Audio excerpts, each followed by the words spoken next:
The book of Revelation contains a promise or a blessing. Blessed is he who reads aloud the words of the prophecy, and blessed are those who hear.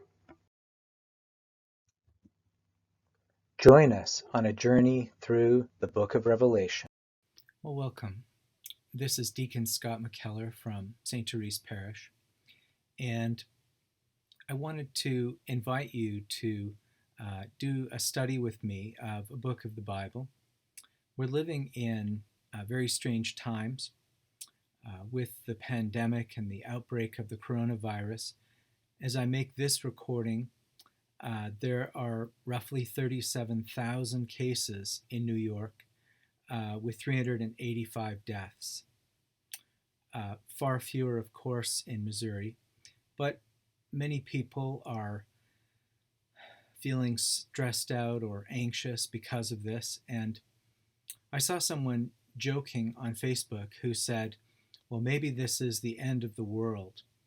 And of course, it is joking, but we understand what they're saying because Jesus in Matthew's Gospel, Matthew 24, talks about a time at the end of the world where there would be a great tribulation. In fact, one which, if it was not shortened, no one would survive.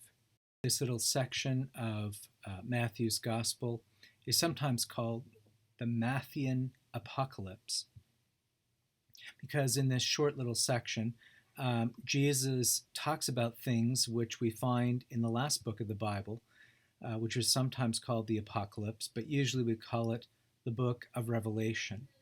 So I'm guessing that most people have never taken the time to read the book of Revelation, and if they have ever dabbled in this book, they found it filled with strange images and metaphors, and it was very difficult to understand.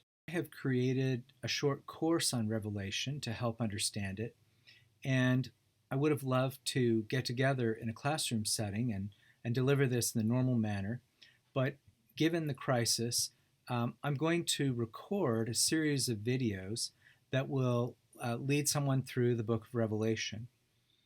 Now, some of the material at the beginning, the introduction material, if that doesn't really interest you, I would invite you just to skip over it.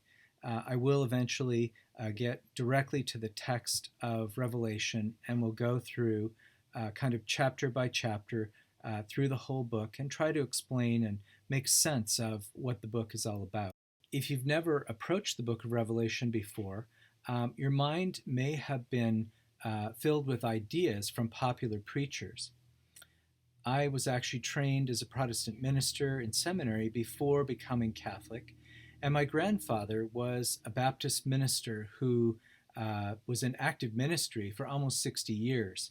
And I'm actually holding his Bible here, King James Bible, and it's called the Scofield Reference Bible.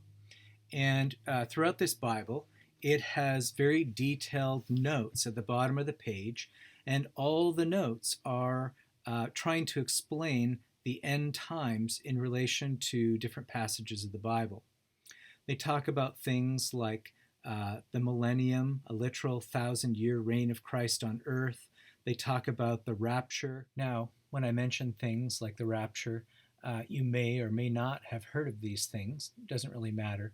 But we'll be able to look at the scriptures and figure out what things really are found in Revelation and understand the Catholic position on this. Just what does the Catholic Church believe, and where did some of these ideas come from?